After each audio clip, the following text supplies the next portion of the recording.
It's Pioneer Field Agronomist Scott Eversgerd with this week's weekly agronomy update.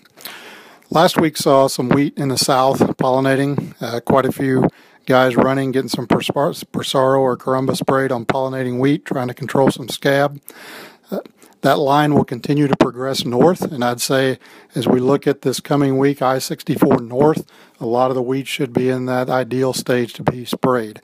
We're looking at that 10.5.1, which is right when we see the flowers coming out of the middle of that head, and probably got a couple days after that to go ahead and get the crop sprayed. The other thing I did start picking up on late last week was stripe rust in some susceptible varieties. One thing about spraying for head scab is those same Trizol products will also do a very good job controlling stripe rust.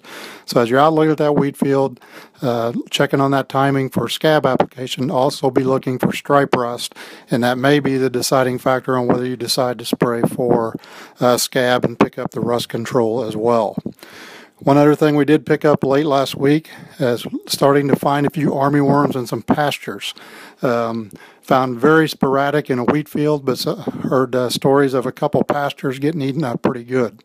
So we do know if they're in the pastures, they'll shortly be in the wheat, and a pretty good chance they may even move into some of this little corn. One key thing to note as you think about spraying pastures for armyworm, you really got to watch the labels on the insecticides and the products you used. Several of the pyrethroid insecticides we use for, say, corn, wheat, or even beans may not carry a label for a pasture, especially if it's being currently grazed by livestock. So watch those labels closely if you do start spraying armyworms in pastures. Looks like corn emergence was extremely good. A lot of this corn went in coming up in about 7 to 10 days. Looking like we got some very good stands.